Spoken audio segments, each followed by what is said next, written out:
Hello everyone and welcome back to another Grainman Travels episode, and today we're on a new mod map called Polanki. Now this mod map was released yesterday on the 6th of the 3rd 2025. It is cross-platform compatible, so PC, Mac, PlayStation 5 and the Xbox series of consoles. Now this map is on version 1.0.0.0. It's 184.18 megabytes to download, and it's been put together by a very well-known map and mod maker called Bartso NV3. Now this map I think is pretty special in my opinion. I do love a nice European map with lots of smaller fields that you can join together and get your farming empire sorted. Now there is quite a few, I think there's 1, 2, 3, 4, 5, there's 5 mods needed from ModHub. But those will be down in the video description below this video, and while you're down there please remember to like the video and subscribe if you're new to the channel, and let me know in the comments if you've enjoyed the map tour and if you're going to play on this map really. So there's a little bit of information on ModHub. It says, welcome to Polanki. This is a fictional map with a European feel. Completely agree, it is. On the map you will find 2 farms, several sales stations, 158 farmlands, 150 fields including 17 meadows, 6 forests, a machine shop, 1 main village with NPCs, road pedestrian traffic, a map the size of the entire original map. So pretty much I think they're like a standard 1x or 2x map from the game pretty much. So let's get our feet firmly back down on the ground and have a quick look at our starting farm and our starting equipment. So as always we'll run through some of the equipment and the farm at the same time. So we've got some nice equipment. We've got the fertilizer, we've got a planter, we've got a plough, we've got the massive Ferguson 5709, we've got the Enoki or Kanochi, I call it Enoki. I think that is actually a disc harrow and a cultivator. We've got the standard Mass Ferguson 8570 Western Combine. We've actually got our sleep trigger here, which is around the front of our farm, which is very nicely done. We've got an animal pen here, which I'll run through in a few moments. Some nice decorative items as well. Good sheds, actually. These sheds are actually the sheds that are part of the required mods. We've got our standard header. We've also got this mod here, which is the outdoor. I think this is the outdoor or simple pallet workshop. Got some very nice thingies here as well. Let's see if we can open these. There we go. Open these gates. See if we can actually get these open. They do open, padlock comes off. I think this one's a little bit small for the trailer though, but you know, you've got a Zeta tractor, you've got a Farm Tech trailer, and then you've got some other areas as well. So it looks like another house, maybe small house for a dwarf I think. So but still very nicely done, and we've got a way to go in and out of our sheds and a workshop trigger here as well, which is interesting I must admit. But yeah, if he's much taller I think you'd smash your head. But generally a very nice little starting farmyard, especially it does have a very nice European feel. Got some nice small equipment, got the Zeta tractor etc. Got the Mass Ferguson combine and the tractor, so really nicely done. So let's have a quick look at our starting farmlands that we own. So we'll do the usual and we'll skip through the farmland tab. So we actually own 41, which I think is also the farm, this land and the farm. We got 44 as well, so actually 41 encompasses this field and the farm. We've got 44 and 23, and I think that is about everything on the map in new farmer mode when you come to your farmland, which I don't think is a bad thing. Start small and grow it bigger. You've got plenty of places to grow bigger, plenty of areas to join these fields together and make them a lot bigger as well, so that's pretty good. Let's skip back through. Crop calendar wise, completely and utterly base game standard. Nothing's been altered, nothing's been changed. Looks pretty much identical what it would do on a normal map. Animals, we've got the brick cow barn, which is actually, don't know why I just tagged that, but I did. This is the one here, so we've got a brick cow barn here. Let's just wait for that to open. So yeah, nice small brick cow barn, got a feed trigger there. Let's just wait for this door, there we go. We've got animal trigger here, so let's see if we can actually get to the animal trigger. There we go. So it's actually a 20 head cow barn, so it's not too bad. You got the milk trigger there as well, so yeah, nice small scale bit of farming when it comes to the cows as well. Contracts wise, I think it said there is 153 fields, so you can have some nice contracts. Not going to be a massive amount of money, but it's probably going to keep you quite busy running around everywhere doing some fertilizing and hoeing, and especially when it comes to running harvesting, that should be pretty lucrative. Productions wise, you don't own any, and there's none that you can buy on the map by default, but obviously there's 158 pieces of farmland, so you can put some new productions down if you wanted to, so that's pretty good. So prices wise, what have we got? So from what I looked at yesterday, I had a quick look through the map yesterday before I did the recording this morning. What we've got, I think everything base game does sell where it should, I believe. I just want to check buffalo milk.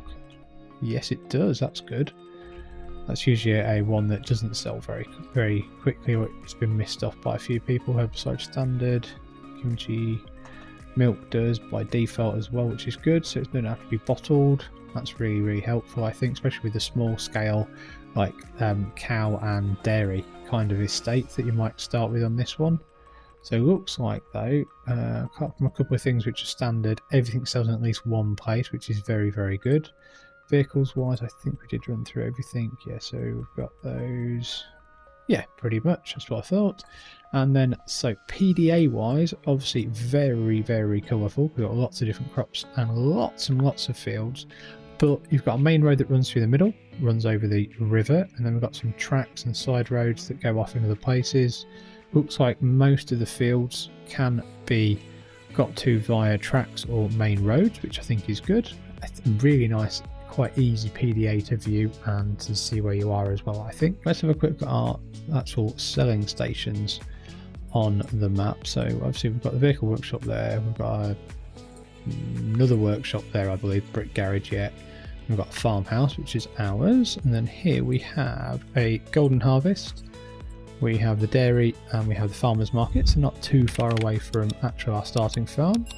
We've then got Katie, who's probably going to be with the animal deal, and she is. You've got Walter, who's in the village. You've got David, who's in the village. Over here we've got timber sales, Eastern purchase, and a gas station, so very nice. And we've got Ben, who is at repair and sale of machinery, so he's at the machinery shop, or the sell point for, or buy point as well. And over here we've got the debris crusher, we've got the lime station, and we've got a little 23E like swivel steer for loading things up, which is pretty good. Noah's over here, and he is people from the blocks sell point. No idea. Interesting, bit different, I suppose. Over here we've got a manure heap, and that's pretty much everything on the PDA when it comes to selling stations, so not too bad. So what we'll do though, let's get ourselves back into a vehicle. Let's go for the Master Ferguson, shall we? Oh, that was... I didn't even look at that. Can I get out of here without completely wrecking everything? Probably not. So starting position for some of the starting equipment probably isn't the best, but it's not massively major, I suppose. So let's just get this Master Ferguson out and go for a bit of a trundle around the actual map itself. So let's open this gate. As you can see, small scale farming, which I don't have a problem with actually. I quite enjoy a little bit of small scale farming when it comes to European maps. One of my favourite maps of 22 was definitely Asada. Spent many hours on that map. It is a fantastic map for just having some fun and just literally having a bit of a small scale farming but growing bigger. I think we'll turn right, then right again, and get ourselves onto the main roads. I think there is, interestingly, there we go, NPC traffic on these small tracks, which could be interesting. So, but one thing is for sure, this is definitely not a flat map. Got some very nice undulations, got some very nice literal, curves and valleys, and some very nice hills as well, which I think breaks it up nicely. Some very nice decorative trees everywhere though, I must admit, so I can't see that being a big issue at all.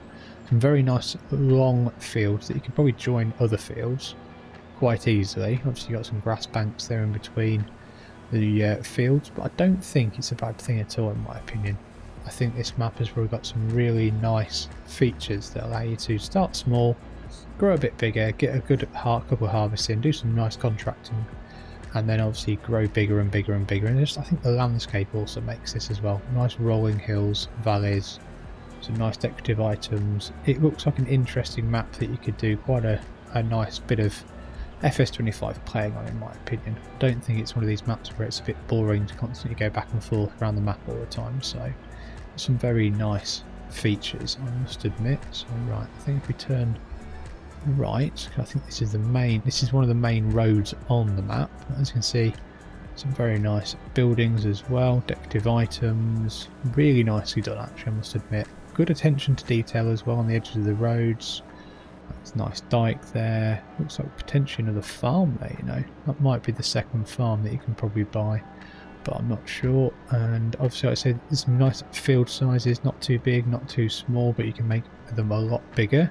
And you can start with some small equipment and grow it nicely up to a bigger farming empire, so that's for sure. So I think what I'll do though is I'm probably going to just come down here where this pond is on the right, or this water feature, which is just here, so out of the village. And I think what we'll do, have a bit of a nice dead tree in there as well. That's a nice bit of a decorative item. I think we'll have a quick look at our field prices. So if we want to expand where we were, so 30,000, 41,000, 38,000, so good prices.